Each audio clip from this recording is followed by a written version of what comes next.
nama akka biyya ofii dhiisee hambaatti galee biyya taa'ee qilleensa biyya kootti wallaale. Takka cabbii gaaraatti diilallaa'ee na dafqisiisa. Takka bidda saafaatti gubee na dafqisiisa. Yaa jaranaa dubbiin kun furmaan isaa maarree? Mee naaf himaa namni biyya ofiitti keessummaa ta'aree? Lakkii hin jaamne nan ilaala nan arga hundaa. Waan jedhanis nan dhagaa gurri kootis miti duudaa. Arrabni koo sosso'ee dubbachuutuu danda'u. Haala jiru hundumaa argee utuu dhaga'uu. Taateewwan barootaa ukkaamsee na qabee sana kana jechuufis akkaataa isaan dhabe. Qofaan gongumaa qofaan haasaan akka raatu yaa jarana namaan galuun akka saatu. Cubbuun bukeeffamee qilleensi summaa'ee qe'ee ormaan dhanni koottiin keessummaa'e. Miilli mataa hooqnan mataan miila hooqaa borcaa barabbaa qaaflaaqaa walitti makamnaan annaniif summiitu dhimbiibii adda baasuuf na dhibe dubbiitu qofaan haasaa qofaan gongumaa akka raatu yaa jarana namaan galuun akka saatu. Beekaani soba kukkuulee dhugaa nutti fakkeesse wallaalaan wacee ololaan nu macheesse yaanni dhiiga nu xuuxee gossee nu daalacheesse namummaan gatii dhabnaan taanee midhaan rakasaa sana kana jechuufis wallaallee akka akkasaa qofaa gongumaa deemna. Maal goonaree baratoo qofaa nu gungumsiisa. Maal taate naan hin jedhinaa. Maal taate waliin jennee waliin gaafannu dhiisaa. Dhiisaa!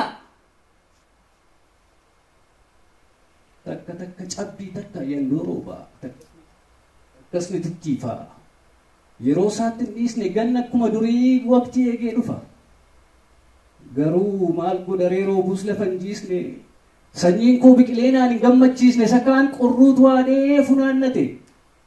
Kaan immoo tortoree biyyootti makate. Kanaaf har'a xiqqoomni koo na buute. Ta'us kana laaleen abdiin kutanne sichi ofumaan jooraa maalan godhan jenne. Tortoree baduutiif qurruudhaan nyaatamu waaqni isa baraaree. Carroomii hangarraatti kan lubbuunsaa ture.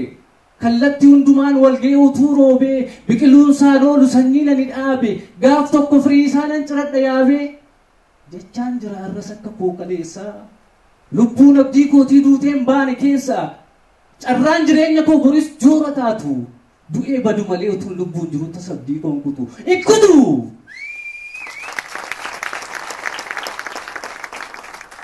Yoo mijate isaalli mijachuudhaas baatu.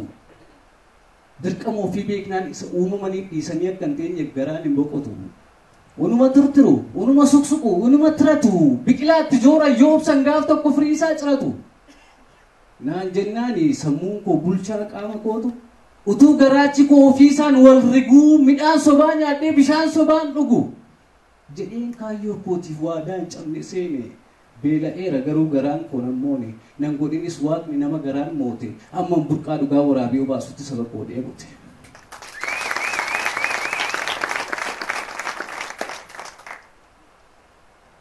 Inni kaani akkeessaa fi nama xiyyaa fi yaa oola.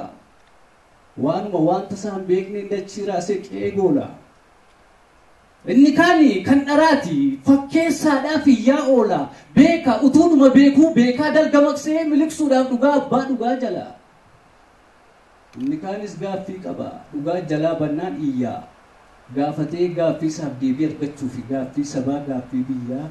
Iyya fakkeessaatiin akkeessaatiin wal makatee sagaleen iyya dhugaa badee keessa dhokate. Bu'aa jennaan boonyee waan nun ilaallanne. Kolfaa jennaanis kolfinee waan olii isaan beekne. Akka horiyoofamuutti bara keenyaaf ture. Waaqni moo takkaa yoom waaqayyo nutti gate dugdaa tolchee nu uumee raannoo karaa hundaa dachii bal'oo irratti godhee saba guddaa. Nuti garuu har'aa walitti ta'uudhaan cidiidhaaf abidda gubnee wal guggubnee wal fixuuf lafarraa jireenya ni mannu maal jireenya jirra. Warshaa ammayyaaf safuu warra chaayinaaf safuu huccuu jala dhokannee garaatti bidda baachaa irra qaama keenyaatiin bulla nama fakkaanne utuu sin gaafatanii jireenya himattu kun jireenya maaliitiin jirtan maal jirtu warra cumbootiif baqsaa cororsaatiin of himna garuu akka hidhamnee marrummaan qullaa deemna Injenna akka jennutti hin jirru. Jennee ofiin dhaadanna sanyii Taaddasaa Birruu, Holiiqaa, Abdiisaa, Maammoo Mazammirii nuti jennuuf jiraannu gargarri. Maataanaa jirana warra dubbii faallaa. Ammoo yoomitti maaqaani wallaallaa. Natti maakaa. Natti maa.